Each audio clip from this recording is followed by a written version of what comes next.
Buenas tardes, licenciado. Buenas tardes, Lick. Ya inscritos para el conversatorio, conservatorio, decía el video, no sé. Sí, lo cambiaron después. La secretaria no tenía idea de qué estaba hablando. Vamos a conservar la línea, dijo que ni eso. ¿Eh? No les agradezco a los que se inscribieron y pues los que no, pues. Ahí es decisión de cada quien, como les dije, no es un tema obligatorio, sino es para compartir ciertos aspectos y conocimientos. Realmente yo pienso de que el conocimiento no es tal si no se aplica concretamente en la vida o en el acervo personal. Entonces, la idea del conservatorio, como dijo el video, el conversatorio, es que podamos intercambiar ideas históricas, ver cómo realmente la historia pues es cíclica, ¿verdad? Y cómo esos elementos que se vivieron hace tanto tiempo pues se han visto a lo largo de la historia, cómo líderes pues se convierten en primero líderes populares, le dan al pueblo pues lo que pide y después pues eso termina en una dictadura, que vamos a ver esos elementos propios, como qué es una dictadura, cómo nace, cómo se desarrolla, pero eso lo dejamos para el día de mañana. Con respecto al último día de clases, sí le ruego disculpas respecto a quienes me quedé en darle las notas, pero creo que todos a estas alturas ya recibieron el correo con su nota de laboratorio, ¿es así? Ya envié todas las notas. ¿Sí? Corríjame, por favor. Sí, yo sí lo recibí. Muchos me preguntan. Ayer me llegó la nota, Lick, perdón, ayer. Perfecto. Sí, ayer en la mañana mandé todas las notas y realmente les ruego que para los compañeros que no logran ver sus notas, pues las notas de los exámenes, les cuenten cómo, porque yo lo miro en mi Drive, pues no sé si ustedes lo miran ahí. Entonces, sí sería bueno ver ¿Por qué dicen que llevo incompleta la nota? Solo 14, Lick, eran 20. Porque todavía falta un poquito. Entonces, vamos a ver cómo ustedes logran ver sus notas, aquellos que no logran verlas, todos están en un cuadro de Excel, pero yo no tengo acceso a cómo ustedes ingresan, entonces tal vez alguien me puede decir cómo, o puede compartir con los demás compañeros cómo ven sus notas ustedes, de los exámenes, me pregunto. Lo que sucede, Lick, que no es de ninguna otra manera más que solo entrando a Classroom. En el Classroom ahí aparecen siempre las notas, o muchas veces al terminar sus exámenes, por ejemplo, si lo estamos haciendo en otra plataforma, automáticamente, bueno, no siempre, pero lo que pasa es que aparece una estadística de cuántas buenas y cuántas malas hay. Entonces uno hace una medio conversión para saber un aproximado de la nota. Y ahí no Pero falla. en sí, para ver notas hasta que los licenciados o los suban a cartelera, pues, pero, o sea, no sé cuál es el problema de los compañeros, porque, por ejemplo, los que no tienen notas, muy probablemente es porque o el correo no está bien y no se comunicaron nunca a control académico, y por esa es la razón, considero que ellos deberían de mandar el correo, porque ya estamos en segundos parciales ahorita otra vez, y no van a poder ver sus notas, creo que sí van a tener bastante clavo a la hora del final. Sí, y hemos tenido cierto problema para subir las notas al sitio oficial, eso sí es cierto, o sea, no solo es en mi curso. Yo todavía pregunté hace un par de días a la coordinación del área básica y me dijeron de que todavía no estaban disponibles las claves, entonces, pues tratemos de ver cómo se les hace llegar entonces, pero el cuadro Excel ustedes no lo tienen a disposición ahí en el Classroom, ¿no?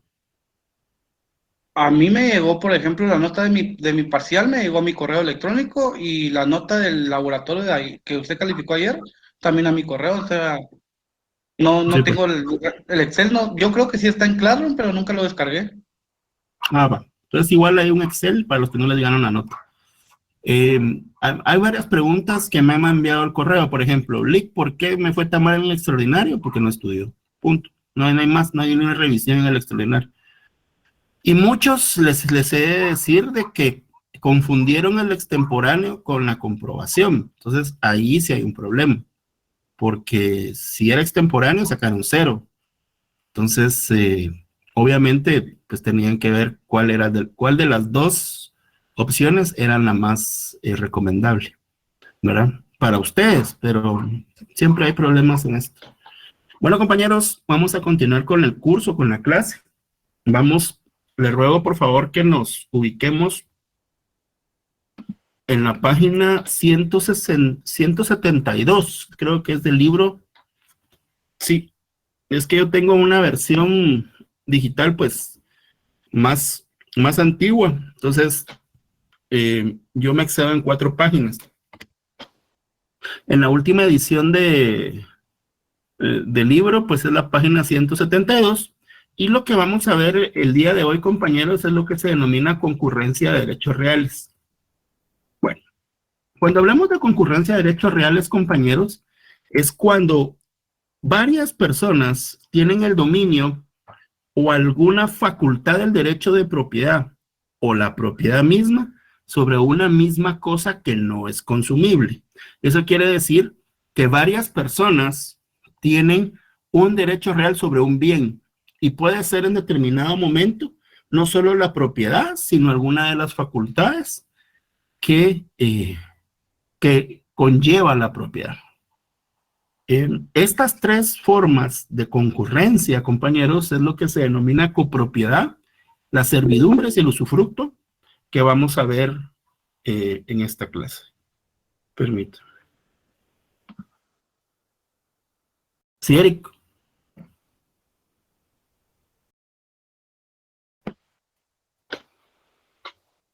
Eric. ¿Levantó la mano, Eric? Bueno. Dicho esto, compañeros, vamos a ver el primer punto, la primera clase de concurrencia, que es la copropiedad. Vamos, dentro del derecho romano, compañeros, era una regla básica o común dentro del derecho civil, los derechos reales, que las cosas debían pertenecer en propiedad a solo una persona. Esto es lo que denominamos cuando hablamos de la fórmula de la propiedad, la amplitud y magnitud del derecho de propiedad. Eso quiere decir que el derecho de propiedad, yo les explicaba, que es el derecho más amplio de las personas con respecto a sus bienes y que por eso conlleva esos 4 elementos básicos de la fórmula de la propiedad: uti, frui, habere, possidere, que eso de cajón viene en el examen de alguna u otra forma. Si yo tengo esos 4 elementos, compañeros, pues tengo una nuda propiedad, así como mi puño, ¿verdad? Tengo esos 4 elementos concentrados en una persona. Cuando una persona es propietaria de un bien, se dice que ostenta la nuda propiedad. Y entonces, en este sentido, compañeros, los romanos entendían que la copropiedad consistía en un acto accidental por medio del cual un bien pertenecía a varias personas. Es ahí en donde se da la concurrencia de derechos reales. Un bien pertenece a varias personas. Es un tema accidental, es un tema que no es lo común o no debe considerarse lo común. Las copropiedades, compañeros, podían darse en forma voluntaria, es decir, por acuerdo de las partes. Por ejemplo, cuando 3 personas deciden comprar una casa, pues es una copropiedad que se establece en forma voluntaria, o bien podía establecerse por circunstancias ajenas. Por ejemplo, cuando varias personas reciben el legado sobre un bien. Entonces, eso es accidental, ¿verdad? Porque ellos no decidieron esa situación, sino que fue una decisión mortis causa del anterior propietario o de cuyus cuando éste no había fallecido, ¿verdad? Así, compañeros, cuando se tiene la nuda propiedad, se dice que las personas tienen la propiedad in solidum. Y entonces, aquellas personas que tienen la copropiedad van a adquirir el nombre de condóminos o copropietarios. Aquellos, repito, que ostentan la copropiedad sobre un bien, se les denomina copropietarios o condóminos. El tema, uno de los copropietarios o condómines, también se puede llamar así, ostentan una parte alícuota del bien. ¿Qué consiste esta parte alícuota? Significa en dividir en partes o cuotas ideales el porcentaje de propiedad que cada uno de los copropietarios tiene sobre el bien. En el caso del ejemplo del que hemos estado hablando, de 3 personas que compran una casa, por ejemplo, cada uno de ellos va a 33.33% de la casa, es decir, una tercera parte. A eso se le denomina parte alícuota. ¿Y cuál es la característica especial de la parte alícuota? Que es una cuota ideal. Eso quiere decir que cada uno tiene un derecho sobre la casa, pero no sabe qué parte de la casa corresponde, sino que simplemente una porción de un derecho que tiene sobre la casa. ¿Qué facultades le da esa cuota o esa parte alícuota? Bueno, cada uno de los condóminos puede actuar independientemente de los demás y tiene varias facultades. Por ejemplo, el jus prohibendi. El jus prohibendi, compañeros, es evitar que los demás copropietarios o uno de los copropietarios abuse del uso del bien. Por ejemplo, si uno de los que compran el bien como copropietario hace fiestas todos los viernes, sábados y domingos, y los otros 2 condóminos no están de acuerdo, estos tienen el jus prohibendi, el derecho a prohibirle al otro copropietario que deje de abusar del bien, porque ellos tienen derecho, pues, a que hay una fiesta, por ejemplo, eso no sería un problema, pero ya 3 días a la semana, pues ya es un problema. Por eso se habla de los abusos, ¿verdad? O del uso que pueda hacer en exceso uno de los condóminos del bien del cual es copropietario. Los condóminos, compañeros, también adquieren un derecho que se llama jus ad crescendi o derecho de acrecer. Esto se da, compañeros, cuando un condómino renuncia a su parte alícuota por cualquier motivo, renuncia, no vende, renuncia a su parte alícuota en forma voluntaria, y esta parte de la cual renuncia este condómino viene a acrecentar la parte alícuota de los demás condóminos. Regresemos a nuestro ejemplo. Si son 3 propietarios y uno de ellos renuncia porque dice yo ya no aguanto estas pares, ya mucho reggaetón, ya mucho Bad Bunny, ya mucho a todo volumen, miren, yo sí la verdad que quiero dormir, ya conseguí otro lugar donde irme, ahí les dejo esa babosada y renuncia. Bueno, significa que ese 33.33% va a ser dividido en forma igualitaria entre los demás condóminos.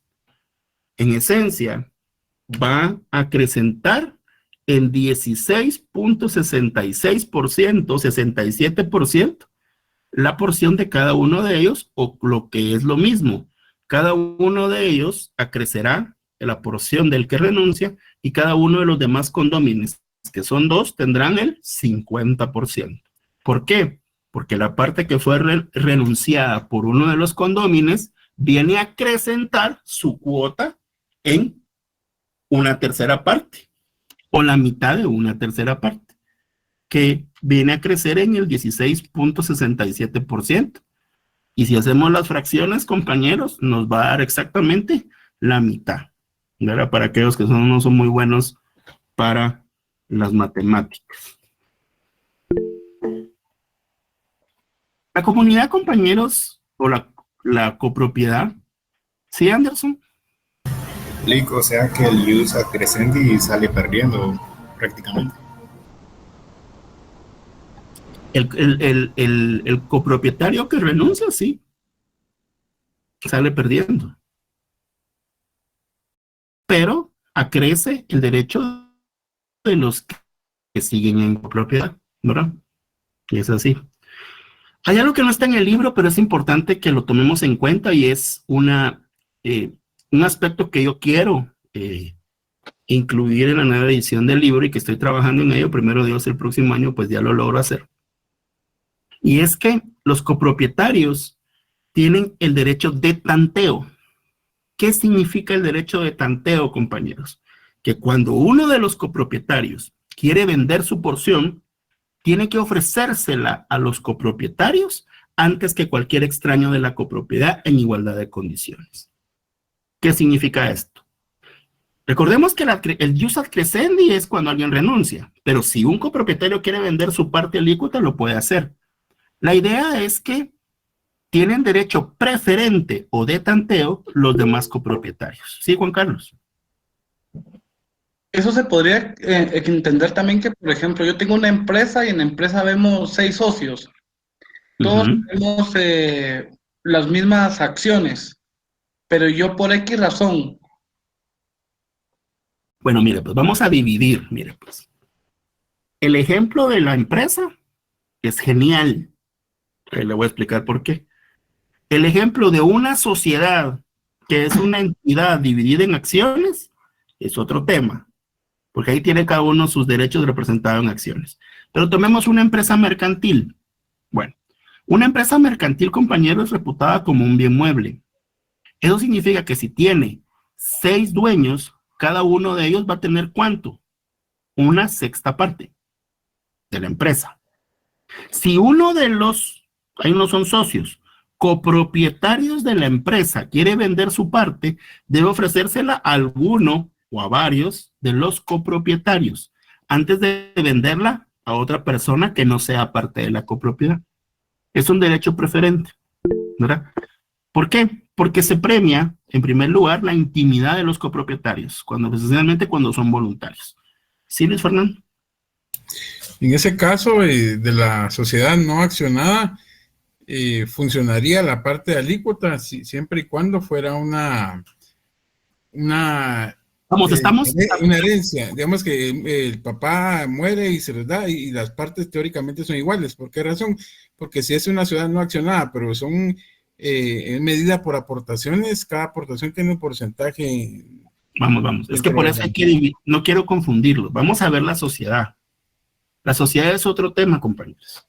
Pero también, para efectos de la sociedad, una sociedad, compañeros, es una entidad, una persona jurídica colectiva que se crea por varias personas que aportan, ya sea bienes, derechos o trabajo, puede ser, en beneficio de un fin, al cual es al final de cuentas dividirse las ganancias. Esas porciones que cada uno de los socios tiene, se le denominan acciones, ¿verdad? Ese es otro tema, pero también en las sociedades accionadas, en este caso sociedades anónimas, que son las más comunes, pero no son las únicas, pues dice la comandita por acciones, por ejemplo, es claro también que cuando se venden las acciones de la sociedad, debe primero ofrecerse a los demás socios antes de venderlas afuera, ¿verdad? Eso es un derecho de tanteo. La empresa mercantil, compañeros, es otro tema. Hay un ejemplo claro en Guatemala increíble. No sé si ustedes saben cómo se llama el mayor, en Guatemala, por cierto, cómo se llama el mayor proveedor de medicinas de Guatemala. ¿Alguien sabe? Nadie sabe. Es una entidad que se llama J.I. Cohen. John Irving Cohen. Es uno de los hombres más ricos de Guatemala. Vende, yo creo que hasta compró el edificio que era de la Nestlé y ahí tienen sus oficinas en la Roosevelt para que ustedes tomen una idea del tamaño de la empresa. Y es una empresa mercantil, ¿verdad? Una empresa mercantil es muy diferente a una sociedad anónima porque es un bien mueble. Entonces ahí él es el único dueño pero puede ser que 2 personas constituyan una empresa mercantil o 3. Entonces son copropietarios de la empresa mercantil, pero no vamos a hablar de acciones, sino de parte alícuota. ¿Sí, Luis Fernando? Esa es la diferencia. Gracias, Vic. Bueno, entonces les hablaba del derecho de tanteo como ese derecho preferente y que debe hacerse valer al que quiera vender su parte alícuota en el momento en que decida hacerlo, ¿verdad? ¿Qué pasa, compañeros? ¿O qué pasaba en Roma si uno de los copropietarios quería dividir el bien? Como el bien era un momento o era un aspecto transitorio, accidental, cualquier condómino o copropietario, compañeros, puede pedir en cualquier momento la división de la cosa común. La acción que debía ejercer ante el pretor, compañeros, ante el juez, es la que se denominaba actio comuni dividundo, que es la división de la cosa común. Y en el caso de herencias, compañeros, cuando eran coherederos, una copropiedad obligatoria, no voluntaria, se aplicaba la actio familiae erciscundae para dividir las herencias comunes. Para todos los bienes, actio comuni dividundo. Y para aquellos que se heredan dentro de la masa hereditaria por motivos de testamento o por motivos de la sucesión ab intestato, o sea, sin testamento, se aplicaba la actio familiae erciscundae ante el pretor para dividir la propiedad. El principio, compañeros, básico acá, que debemos tener en cuenta siempre, es que nadie está obligado a permanecer en copropiedad. Cada uno de los copropietarios tiene derecho a pedir la división de la cosa común. ¿Quedó clara la copropiedad, compañeros? ¿Sí? ¿Alguna duda? Bueno.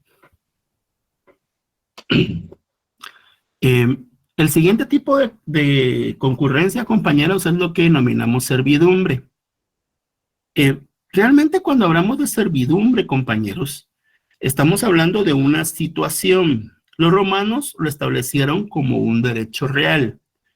Pero realmente, compañeros, en el análisis de lo que es esta institución de derechos reales, para mí lo que conlleva la servidumbre es un derecho de abstención. ¿En qué consiste? Bueno, nacemos de la premisa, compañeros, que existen dos terrenos, y uno debe usar a otro de alguna u otra forma. El ejemplo más común es el de un camino. Un camino, yo como predio que no tengo salida a la calle queda aquí, por ejemplo, tengo que pasar por este predio para llegar a la calle. Porque el principio legal, por ejemplo, es que nadie puede estar enclavado. Todos tienen derecho a salir a la calle, los caminos, etc. O un río podría ser también. Bueno, el predio que utiliza el otro se llama dominante. Y el predio que sirve al dominante se llama sirviente. El predio dominante, por ejemplo, en este caso, utiliza al predio sirviente mediante un camino para salir a la calle. De ahí viene la palabra servidumbre. Un bien denominado dominante se sirve de otro bien denominado sirviente. El ejemplo más común, compañeros, que encontramos es obviamente el de los caminos, pero se da en cualquier tipo de situación en que nosotros miremos que un predio se sirve de otro. Imaginémonos cómo sucede esto. Ustedes, no sé si alguno de ustedes saben que hasta 1954 no había carretera al Atlántico. ¿Alguno de ustedes sabe eso? ¿No sabían? No. Solamente existía el tren. El tren había sido construido por los gringos y unía lo que era Matías de Galvez, lo que actualmente es Santo Tomás de Castilla, Puerto Barrios, con la ciudad capital. Jacobo Arbenz realizó la carretera al Atlántico. Y entonces, ¿cómo se constituyó? Bueno, pudo expropiar muchos terrenos, de la expropiación ya hablamos, pero muchos de ellos no quisieron vender sus bienes. Entonces lo que hicieron fue constituir servidumbres a lo largo de todos los terrenos hasta llegar de la ciudad capital hasta Puerto Barrios. El primer predio va a ser sirviente, el siguiente dominante, el siguiente sirviente, el siguiente, así sucede. Cuando ustedes van en la carretera es imperceptible, pero van pasando de un lote dominante a un sirviente y ese se convierte en dominante y sirviente en el momento en que ustedes lo utilizan. Así funciona. Y es el precepto, compañeros, para todo tipo de servidumbres. Los romanos establecieron diferentes clases de servidumbres. Aquellas servidumbres que eran propias o dedicadas a la agricultura, que eran las denominadas servidumbres prediales rústicas, eran constituidas para satisfacer las necesidades de la agricultura en el área rural de Roma, o sea, fuera de las ciudades, y dentro de estas encontramos la servidumbre de paso, los acueductos, que podían ser de varias especies. La servidumbre de acueducto se llamaba servitus aqueductus, y cuando se hacía en una acequia al descubierto, se llamaba ribus. De ahí viene el nombre de río. Es decir, hacían una zanja para pasar el agua del río por otros terrenos distintos al que se iba a beneficiar de esta acequia, y si están a la luz del día, si están descubiertas, se llaman ribus.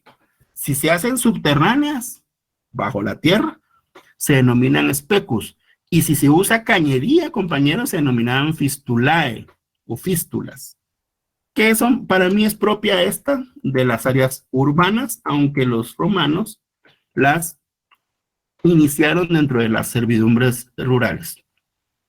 Existían las servidumbres urbanas, que obviamente se daban en las ciudades, y encontramos la servitus extilicidi, que era la facultad de verter las aguas de lluvia del tejado al del sirviente o al terreno del sirviente, y que no tenían encauzamiento, no tenían tubo, no tenían forma de conducirla. Esto es muy común en las áreas urbanas, compañeros. Ya no muy se usa, y sucede que en muchas casas, por ejemplo en Montserrat, en Misco, he visto de que no era en la capital, el agua cae en el predio del vecino. Eso sería una servitus extilicidi cuando obviamente llueve. Existen las servitus fluminis, cuando la caída de las aguas pluviales se hacía sobre el fondo vecino, pero se hace por canales o por otro medio de conducción, ¿verdad? Por tubos, por cañerías, etc.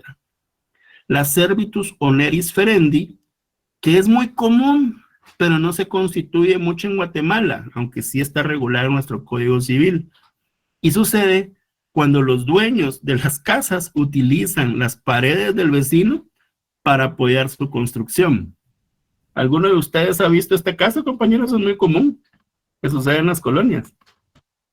De hecho, yo tuve muchos problemas. ¿Sí? Mi vecino de por sí, nosotros tuvimos un gran problema con el vecino, a tal punto que mi papá era arquitecto, y era arquitecto, lo digo porque ya falleció. Lo que sucede es que la pared del vecino de él era cabal el sanitario. Entonces el señor empezó a tener una fuga, y de repente nosotros empezamos a tener fuga de nuestro lado. Mi papá vino, llegó unos albañiles y se dio cuenta que cuando él vio, la pared de nosotros era su pared del vecino. Entonces vino mi papá y lo que hizo fue botar la pared de nosotros y obligó al señor a levantar su pared.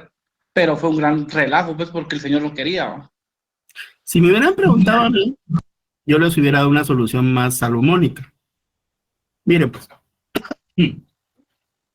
les voy a contar algo de mi vida, pero mi vida no importa mucho. Lo que importa es la experiencia que yo les puedo, lo poco o mucho que yo puedo compartir con ustedes. No sé si ya les conté que mi primer trabajo de abogado fue como subdirector jurídico del extinto Banco Nacional de la Vivienda. Entonces me tocaba resolver a mí a veces problemas que tenían una solución legal, pero que la falta de conocimiento en muchos casos de los abogados que contrataban las personas, pues no tenían la cabeza para que les diera. Y este ejemplo es muy común. Sucedió mucho en las colonias desarrolladas por el Bambi, porque el Bambi lo que hacía es que les daba las casas pero sin muros perimetrales. Y entonces lo que sucedió es que muchos muros perimetrales fueron construidos por los primeros que llegaron o por los que tuvieron pisto para poner los muros. Y cuando llegaron los demás se aprovecharon de los muros. Entonces, en varios casos lo que hacíamos era poner de acuerdo a los vecinos y decirles, miren, Él construyó y está usando su pared, ahí apoya pues una pérgola o parte de su misma construcción, que una ampliación de la casa. Entonces lo más común, si ustedes están de acuerdo, es que constituyamos una servidumbre voluntaria. En este caso, el que estamos hablando, compañeros, sería una oneris ferendi, ¿verdad? Pero como el tema de la servidumbre da para todo, lo hicimos en varios casos, cuando las partes estaban de acuerdo, porque tampoco podíamos obligar al dueño del terreno a que diera su muro. Entonces conseguimos que se pusieran de acuerdo en un precio, pero no era de la pared, es decir, se les explicaba, sino que era una servidumbre, ¿verdad? Que el otro le estaba cediendo o se estaba constituyendo a cambio de un dinero, ¿verdad? A cambio de un dinero. Muchos decían que no. Y pues la decisión que tomó su papá, pues su difunto papá, fue tal vez una decisión bastante extrema, ¿verdad? Pero obligó al otro. Entonces, muchos dicen, es que la mitad de la pared es mía y la mitad es tuya. No. Ahí hay que medir bien hasta dónde llega el terreno también, porque pasa muchas veces. Sí, eso, perdón que lo interrumpa, eso hicieron al principio, o sea, mi papá vino y le dijo, mire señor, no gaste usted, yo le voy a medir su terreno, le sacaron los planos y toda la cuestión, empezaron a ver que de por sí el señor estaba todavía como 5 len adentro de nuestro terreno.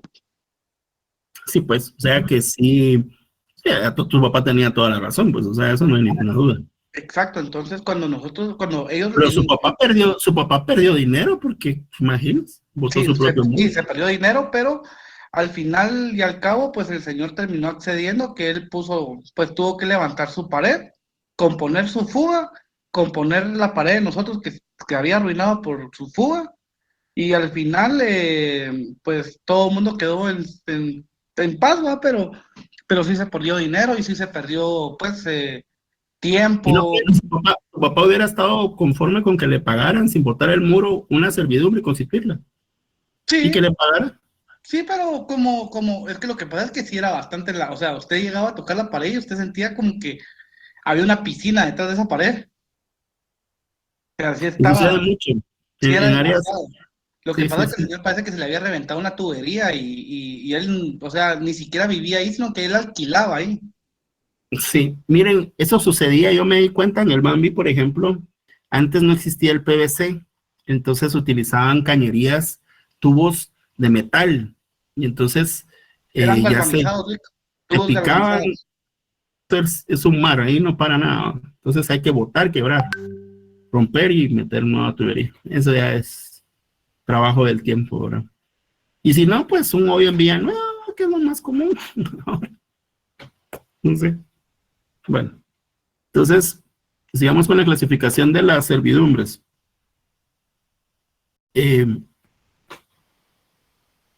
Si nosotros vemos, compañeros, la idea de los romanos con respecto a los derechos reales, es que existen tantos derechos reales como podamos crear.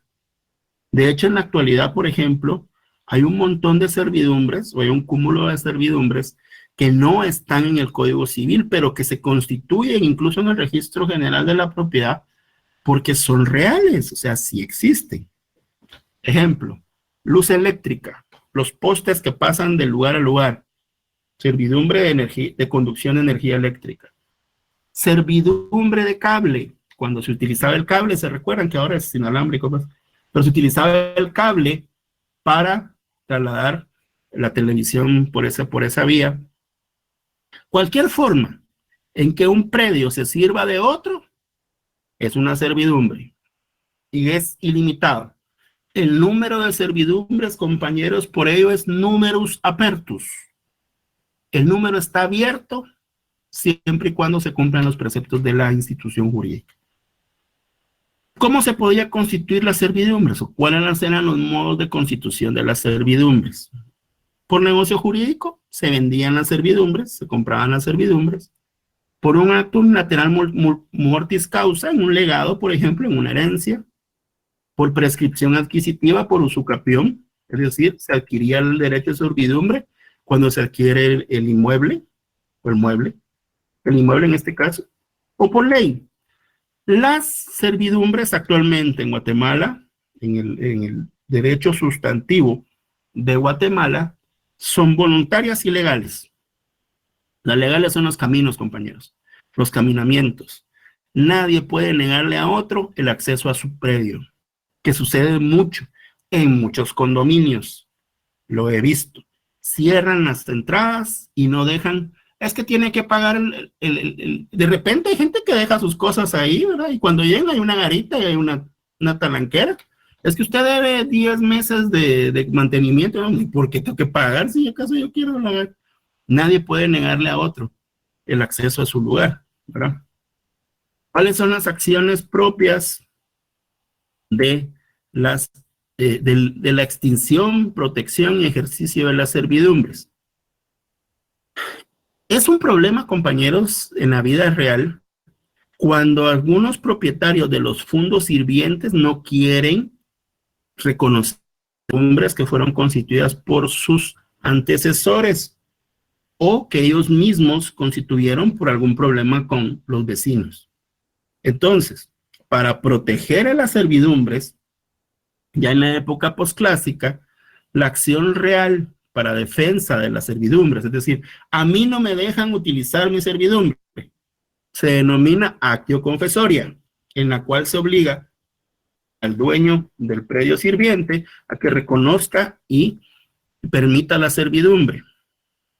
En el derecho clásico, compañeros, a este tipo de acción se le denominó vindicatio servitutis, que es el nombre más común, que podía ejercitar el propietario del fondo dominante contra el propietario del fondo sirviente para utilizar la servidumbre, ¿verdad? Ya esto cambió en el derecho de Justiniano, como les decía, que se denominó actio confesoria, ¿verdad? Las servidumbres podrían terminarse o extinguirse por las siguientes razones. Por confusión, compañeros. Cuando el dueño del predio dominante compraba el predio sirviente, o viceversa, el dueño del predio sirviente compra el predio dominante, ahí pues no tiene sentido. Vuelven a ser el mismo terreno. Por renuncia al titular del fondo dominante, ya no quiere utilizar la servidumbre, encontró otra forma de salir, por ejemplo. Por acuerdo de las partes, están de acuerdo en terminarla, por el no uso, prescribía el derecho, ¿verdad? Si no se usa una servidumbre en 10 años, prescribe en Roma, ¿verdad? Si estaban presentes los dueños, es decir, el predio dominante y sirviente, 10 años. Y 20 años si no existía o no se encontraba el dueño del predio dominante, ¿verdad? Es lo que se denomina la prescripción extintiva. Y el último caso es por destrucción del fondo sirviente o del fondo dominante, ¿verdad? Que sucede por las catástrofes naturales, ¿verdad? Ya no era posible la subsistencia de la servidumbre, ¿verdad? Por ejemplo, lo que sucedió cuando hizo erupción el volcán, ¿cuál fue el que destruyó parte de Zacatepec, compañeros? El de fuego, fue, ¿verdad? Ahí vamos a encontrar que muchas servidumbres quedaron en desuso, ¿verdad? Porque desaparecieron los lugares, o sea, quedaron soterrados completamente. ¿Vamos bien al momento, compañeros? O sea que se podría decir un ejemplo como lo que usted decía, Alec, es que si yo me voy, póngale a algún otro lado, a algún país a vivir, tenía mi casita X en algún lado y cuando regreso hay una garita y me dicen, mire, usted debe 10 años de esta garita, si no, no puede pasar. Yo tengo todo el derecho de protestar y votar esa garita si quiero. No, ahorita no, pero tiene derecho a exigir que le dejen ingresar, si tiene la servidumbre. Ojo, porque las servidumbres, compañeros, se constituyen y se registran públicamente en el Registro General de la Propiedad. Usted compró su lote, ¿no? Compró un lote a la antigua, o por ejemplo su papá lo compró y nunca, bueno, solo se los fue a enseñar el día que lo compró, lo siguió pagando y lo terminó de pagar. Cuando terminó de pagar, por ejemplo, ustedes fueron al lugar y lo encontraron cercado, lo encontraron con una garita. De su papá lo compró con servidumbre y todo, de paso. Y en la garita usted se dice, ¿y ustedes quiénes son? Pues yo soy Juan Carlos Arriaga, mi papá, no sé cómo se llama su papá, Juan Carlos. Mi papá compró el terreno. Bueno, don Carlos Arriaga, mi padre, compró, aquí están los papeles, ya terminamos de pagar, papá. Y pues no puede entrar porque fíjese que hicimos el muro, hicimos la garita y pues ya pavimentamos. Entonces, usted no paga, no puede ingresar ni puede gozar. Ojo, no pueden hacer eso. Nadie. Por eso en los condominios, compañeros, cuando la gente no paga los servicios, ¿qué es lo que pasa? Tienen que levantar la garita y se tienen que bajarse la garita si no pagan el mantenimiento para abrirlo, no les pueden negar el acceso, porque hay una servidumbre. ¿Verdad? Algo muy interesante. Cuando hablamos de la copropiedad, hablamos que se llaman condóminos o condómines. De ahí viene el nombre condominio. ¿Saben por qué? Porque en los condominios, que son muy comunes allá en Guatemala, es muy común, valga la redundancia, que las áreas comunes, las servidumbres sean de todos. Eso es muy importante. Puede ser que no se constituyan servidumbres, sino que las áreas comunes, donde está el pozo, donde está la planta eléctrica, por ejemplo, sean aportadas a una sociedad en la cual todos tienen una parte alícuota, o sea, le venden la casa y una 146ª parte de las áreas comunes. ¿Sí, Luis Fernando? Sí, me llamó la atención el tema de la servidumbre relacionada con la construcción de la carretera del Atlántico. Escuché que indicaba que el presidente en ese entonces, Jacobo Arbenz, no pudo expropiar, pero la modalidad que utilizaron fue la servidumbre, es decir, un predio utilizaba de servidumbre al otro y así sucesivamente. Así es pasaba. decir, había cierto cobro por esa servidumbre o en Mire, algún no, momento la verdad que no lo sé. colectivo. No lo sé si pagaron las servidumbres, pero muy probablemente al momento en que emitieron una ley para la construcción de la carretera del Atlántico se volvió una servidumbre legal sin derecho a indemnizar, ¿verdad? Pero no estoy seguro. ¿Para qué le voy a mentir? Seguramente indemnizaron por la servidumbre o pagaron las servidumbres, pero no le puedo asegurar eso. Porque recordemos que ahora vemos un montón de pueblos alrededor, pero realmente el área oriente del país siempre ha sido la más deshabitada. Entonces, probablemente no eran muchas personas a las cuales tenían que comprar la servidumbre, constituirlas. Y muchas probablemente lo hicieron en forma voluntaria porque beneficiaba a sus mismos terrenos. Pero recordemos, imagínense el atraso de Guatemala, que no tuvimos carretera Atlántico hasta 1956, más o menos, antes del 54, antes de la liberación. 54-56 se construyó un año y medio, más o menos. Y solo por tren podíamos sacar nuestros productos al Atlántico. Es decir, ir a Zacapa, ir a Teculután, ir a Hualán, solo por tren. Y de Hualán, compañía, y dicen que el tren en su primera instancia, pues solamente llegaba a Hualán, y que después hicieron ya la IRCA, la International Railway Corporation, no sé, la gringa, ya hizo el tren al Atlántico, que se tardó, pues no fue una revolución liberal. Entonces, el último pueblo habitado, antes de Matías de Gálvez, era Huatzilán, era Hualán, y Hualán era un puerto fluvial. Para los que conocen Hualán ahora es increíble entender y saber que el Motagua era un río navegable, porque ahora yo creo que no sé qué flota ahí, alguna materia orgánica que no quiero contarles, ¿verdad? Pero no un barco, pues sí, era un puerto fluvial, que incluso se salía en barco en esa área, ¿verdad? Entonces, es interesante, pero el ferrocarril también se construyó por medio de servidumbres de ferrocarril, ¿verdad? Si van al registro de la propiedad de esa época, van a ver que se constituyó así. Es realmente, el concepto es el mismo. Gracias, Lick. Ahora, respecto al tema de los condominios, me llama la atención y viene a la mente una regulación que existe en el decreto 10/2012, artículo 35A, relacionado al tratamiento especial de áreas comunes en los proyectos inmobiliarios. Ahí hace una referencia a la legislación tributaria en el tema de esos desarrollos que en algún momento, cuando se vendan a los usuarios finales, hay un 30% que se considera como una parte accionada para ese propietario o habitante o condominio y que va a estar exento en algún momento del impuesto. Y el otro 70% sí va a estar afecto, ¿verdad? Entonces, considerando que esas áreas comunes son, vaga la redundancia, de todos, ¿verdad? Y la ley les da un tratamiento especial. Y le pongo, sí, pero es ley positiva no vigente. Realmente, cuando cobran el UC, bueno, lo cobran a las fincas que no son comunes. Realmente así pasa. No, nunca he conocido un caso que le cobren a las asociaciones, por ejemplo, porque entienden que, no sé, no deberían pagar si exceden el 30%. Pero, ustedes no se sabían que el 10% de todos los condominios y colonias tenían que destinarse a áreas deportivas según la ley del deporte. Yo no veo eso por ningún lado. Ni los condominios. O sea, no se mira. ¿Verdad? Pero, gracias por la... Sí, la idea es que estén exentas esas áreas, ¿verdad? Pero, y cuando cobran todo usted. No dejan de cobrar el 30%. Cobran todo. Bueno.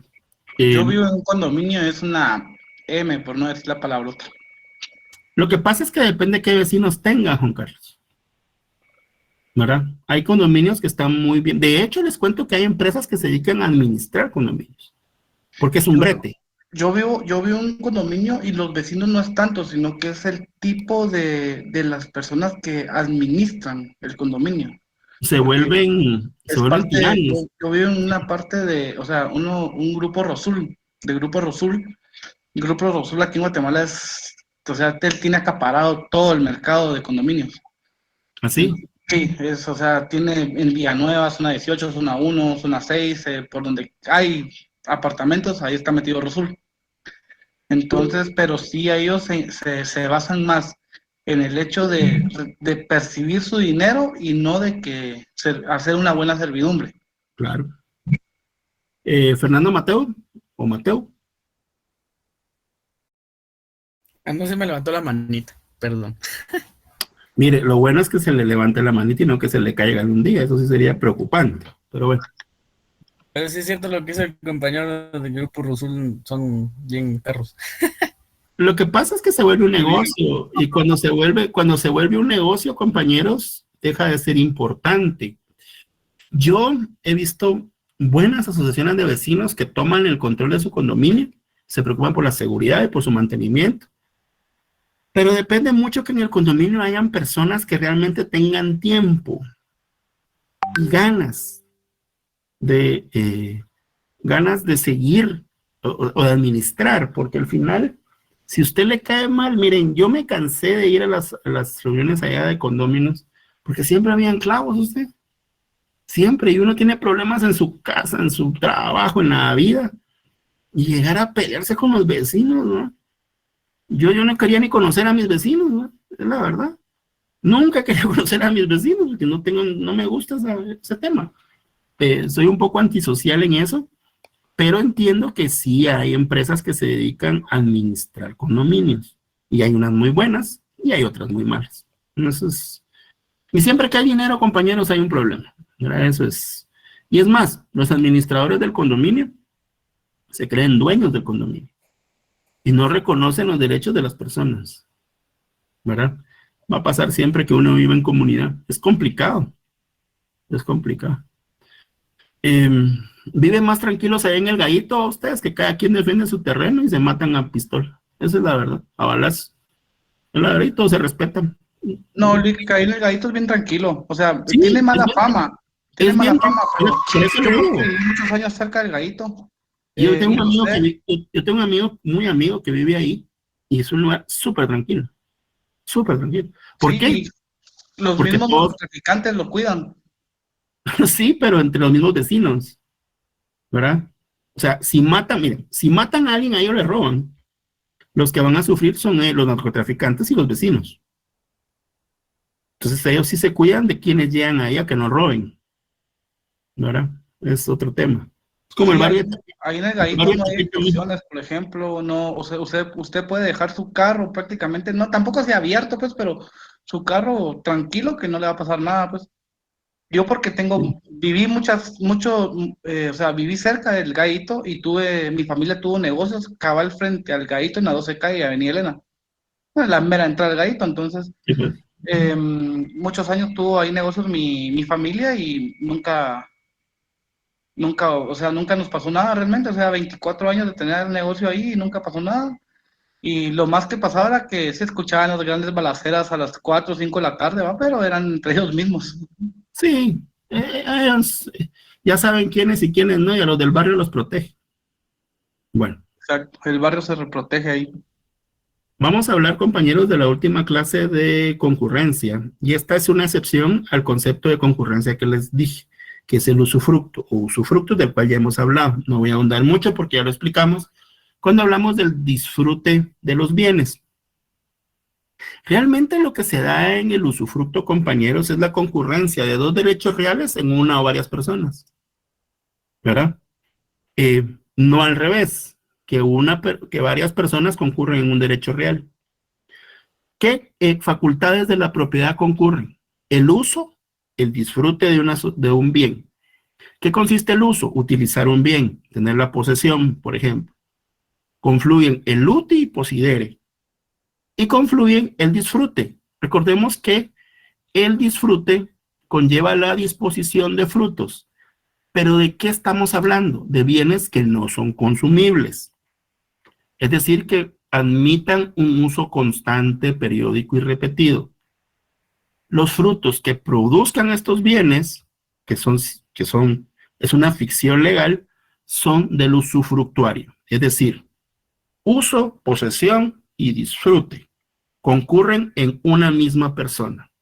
Este es el ejemplo claro que les ponía, o que yo establecía, cuando hablábamos de aquellos padres que quieren dejarle su bien a los hijos en vida, pero ellos quieren vivir ahí en el lugar y que no lo saquen los hijos. El usufructo es la figura de derechos reales ideal porque ellos le transfieren la propiedad al hijo o a los hijos que quieran y se reservan el uso y posesión, pueden vivir ahí y el disfrute, pueden arrendarla si quieren, pueden disponer del bien y de los frutos que éste produzca.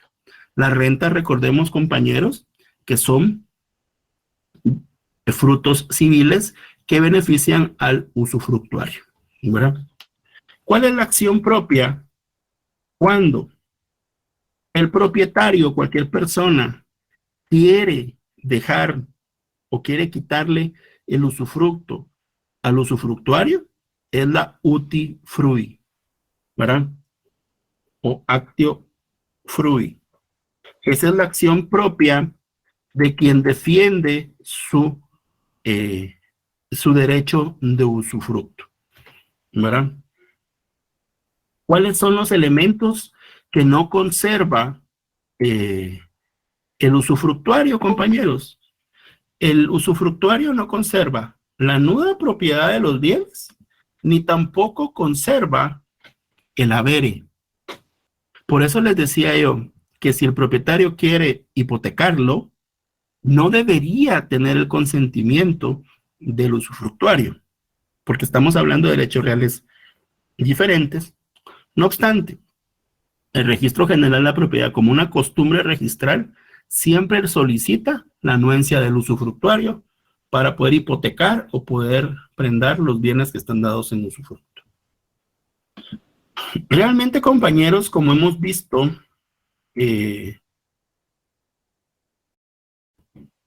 hablar de los derechos reales es un aspecto que les va a llevar un año, básicamente el próximo año lo van a empezar a ver, la misma clasificación. ¿Qué son los derechos reales? Y al mismo tiempo, ese es el problema de nuestro pensum de estudios, y al mismo tiempo van a empezar a ver, o al siguiente semestre, van a ver sus procesales civiles, pero como la enseñanza está aislada, no van a saber qué acción o qué derecho, porque como que se va olvidando en el tiempo. La idea del curso, compañeros, es que ustedes logren dominar sus derechos reales con las acciones. Y básicamente son tres. Para la defensa de la propiedad, la acción reivindicatoria. ¿Qué conlleva la acción rey persecutoria? La acción rey persecutoria es parte de la acción reivindicatoria. La acción reivindicatoria o reivindicatio es el derecho o la acción que yo tengo para perseguir y hacer que me devuelvan lo que me fue desposeído o lo que fue aislado de mi propiedad en forma violenta o no. Vamos a encontrar la vindicatio servitutis para las acciones, también la confesoria, en la época justiniana, pero yo prefiero la vindicatio servitutis porque tiene mucho que ver con, yo tengo una servidumbre, no me dejan gozarla y la voy a aplicar, ¿verdad? Y encontramos la acción para dividir cosas comunes, actio comuni dividundo, para aquellos bienes en copropiedad, y la hereditatis petitio, que son aquellos bienes que están en copropiedad accidental por herencia, hereditatis petitio, la petición del heredero para dividir la cosa común. Y esas tres son las básicas para todos los derechos reales. ¿Ya vieron qué fácil se los puse? ¿Ya terminamos los derechos reales? ¿Luis Fernando? Y la última que dijo está relacionada con la actio familiar. La actio familiar circundae. Pero esas son las clásicas. Entonces, ¿cuál es la idea ahorita? ¿Cómo vamos? Para que ustedes se ubiquen mentalmente. Vamos a empezar el curso. Empezamos el curso con Historia de Roma. Imagínense que yo empiezo fuera del programa. División, objeto, definición del derecho romano. Objeto, división del derecho romano. Fuentes del derecho romano, que ya las vimos para el primer parcial. Derechos reales, que ya los terminamos el día de hoy. Para la próxima clase, derechos personales. Espero que nos dé chance de dar la próxima semana sin contratiempos, porque ustedes cuando empiezan parciales, ya les mandaron su calendario. El 4, Lick. Vamos a ver cuándo nos toca el nuestro. Vamos a ver. Déjenme ver aquí mi WhatsApp. ¿Saben que en Estados Unidos la gente no usa WhatsApp? No lo usan. ¿Qué usan entonces? El mensaje de texto. ¿Sí? Vamos a ver, vamos a ver. Y para mí el WhatsApp es lo más lindo que hay, muchas de veras. Permite un montón de situaciones. No los grupos de los amigos que solo babosaban le mandan a uno a ustedes. Como dice mi esposa, solo pornografía. Que no es para eso, ¿eh? Bueno. ¿Hasta qué hora esto? Creo que nuestro examen está para el 12. ¿Cierto? ¿No tienen ahí su calendario, compañeros? Sí, Su licenciado es el miércoles 12. Va. Miren pues. El próximo miércoles, ¿qué fecha es?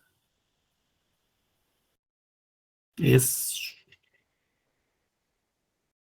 5, Lick. 5, tenemos clase. Bien. El viernes es 7, tenemos clase. El lunes, no tengo clase con ustedes. Solo nos quedaría el examen. O sea, en 2 semanas, en esta próxima semana vamos a ver los derechos personales, compañeros, que básicamente son las obligaciones y contratos. ¿Cómo se dan los derechos personales de persona a persona? Actor, mandado, acreedor, deudor. Vamos a ver todos los tipos de contrato, cómo nacen las obligaciones por el delito, cuasi delito, el dolo, la culpa, todos los contratos, mandato, gestión, compraventa, fundaciones, asociaciones, sociedades. Y entramos el último parcial con los sistemas procesales en Roma. Ya vamos a ver el proceso. Prueba, sentencia. Cómo se daban los procesos y cómo se dividían. 3 sistemas procesales para el final. Realmente el final no va a ser tan complicado como este parcial. Porque este parcial, les cuento que ya lo hice ayer, me quedó bien bonito. Les cuento. 20 preguntas así como selección múltiple y 10 de falso y verdadero. Entonces, ¿por qué no nos lo presta para estudiar nada más? ¿mande? ¿Por qué no nos lo presta un ratito para estudiarlo? Fíjese que lo mismo le decía yo a aquel que tenía, fíjense que en mi época, nosotros nos hicimos muy amigos del que reproducía los exámenes en la U. Y un día antes le decíamos lo mismo, solo que nos cobraba, fíjese. No era tan fácil. No importa, aquí cooperación entre todos, Lick. Suben otros 10 puntos al conversatorio. Vamos a ver. Sí, Lick. Ya le quieren que le regale la clase, no, hombre. Y no me van a quedar puntos para el final, para el parcial. No, hombre, yo creo que con 10 puntitos estamos bien. Miremos cómo les va ahorita en el parcial, y yo les prometo que a ver qué actividad me invento con ustedes para ayudarlos para el final, por lo menos unos 5 puntos. ¿Les parece? Gracias, Lick, Sí, Lick, muy amable. gracias. Licenciado, una Así, compañero. pregunta. ¿Qué punteo Gracias, tiene gracias. este parcial? Este parcial tiene 40 20 puntos. 20 puntos. Los que Gracias. participen en el conversatorio, no conservatorio, van a tener 10 puntos extras aplicables para este parcial. Así que, Una pregunta, Lick. dígame.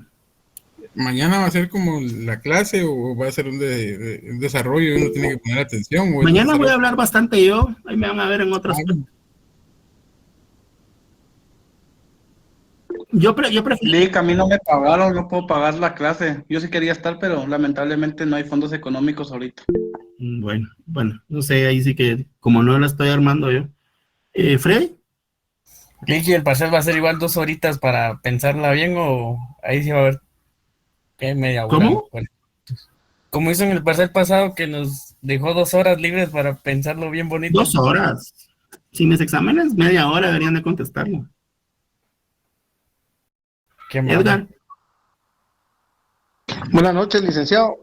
Yo lo sigo molestando con el mismo tema. A mí no me aparece la nota, pero porque hice el examen en uso horario de otro país, al horario que usted lo haya puesto en el claro. Me dijo que ese me iba a valer, que estaba bien, pero por eso no puedo ver la nota. Perdón, no le entendí. Discúlpeme. Disculpe. La situación es que yo todavía no tengo la nota de mi primer parcial porque yo me examiné uso horario donde me encontraba. Ajá. Que en ese momento eran las 6 de la tarde en el lugar donde yo me encontré. Aquí en Guatemala eran las 4, yo como eran las 6, ingresé al Classroom, me dejó entrar y lo hice. Y al final, cuando yo quise ver nota, me salía que no, porque no me valía, porque lo había hecho fuera de horario, ¿verdad? ¿La comprobación o el examen? El examen, licenciado. ¿Y por qué no se examinó en el extemporáneo? Porque yo le pregunté y usted me dijo que como ya lo había realizado, de nuevo ese me contaba. Va. ¿Usted ya tiene el examen ahí extemporáneo? Pero, ¿en dónde, disculpe? Está en el caso. Sí, en el Classroom. Entonces hágame el favor de juntarlo a mi correo de profesor, no al Classroom. Ah, muy bien. Pregunto cuál es su correo, disculpe. No me lo Disculpe, licenciado. Es que no me lo sé. Sáquelo de la clase. Es que permítame. Es que la verdad. Marco Albeno @ ¿ya? ¿Dónde, chica? Marco Albeno @ Profesor. profesor. Punto. USAC. .edu.gt. Muy bien, licenciado, se lo envío ahorita, ¿no? Va, hágame favor. Muchas gracias, disculpe. El segundo parcial, compañeros, es lo que vimos. Desde las fuentes ya no las examino. Voy a examinar derechos personales y derechos reales y personales. O sea, lo que hemos visto hasta hoy, más lo que miramos la próxima semana. ¿Qué dice doña Ismelda Anduriña? Hola, Lick, buenas noches. Buenas Disculpe, Lick, gusto saludarlo, me alegro verlo. Lick, con una molestia estaba viendo el calendario, pero de exámenes del primer periodo, de exámenes parciales del segundo semestre, pero acá, no, perdón, Lick, estos son de agosto, pero no sé dónde vieron los compañeros que el 12 de octubre es el examen. Sí, es que ya las publicaron. Yo que no sé es que en dónde se las publican a ustedes. Ajá, porque yo estoy en... Apunte, le voy a dar sus fechas. Métodos y técnicas lo tienen el 4 de octubre. Filosofía el 6. Historia jurídico-social el 10. Derecho romano 12. Introducción al derecho 14. Gracias, Lick. Y eso siempre en horario de 6 de la tarde, ¿verdad, Lick? Sí. Sí, ajá. Para los que quieren inscribirse tal con conversatorio, creo que lo pueden hacer todavía, pero manden el correo a ver qué soluciones dan en talleres. ¿Verdad? Lick, ¿y ese correo a dónde es que se envía? Es que a mí me llegó, pero no sé, contesto ese correo que me llegó. tallereseducativos22@gmail.com, si no esté mal. Ok, es el que veo en el video, ¿verdad? Ok, todavía se puede entonces. Sí, yo creo que todavía se puede. Era el último día, pero voy a hablar con la secretaria que para los últimos que quieran hoy, todavía puedan, o mañana temprano antes de las 10, porque a las 11 empezamos. Por lo menos para tener Sí, para poder que me dé chance a mí de hacerlo siquiera mañana. Va, perfecto. Entonces no es obligatorio. Gracias. La verdad es que, como les dije, el que quiera inscribirse, Sí, pues pero que es mande su importante correo. también, Igual yo voy a ver también el tema económico para el que no tenga fondos. Yo sé que la situación está complicada, pero no les garantizo nada porque no es mi empresa. Entonces vamos a seguir en el tema, y para los que se inscribieron mañana los veo, y si no, pues ya saben, la próxima semana vamos a tener 2 clases bastante concentradas, como siempre a la hora de clase en punto hora. Así que feliz noche, compañeros, nos vemos. Gracias, Feliz noche, feliz licenciado. noche. Nos vemos. Buenas noches. No sé. Feliz noche. Buenas noches.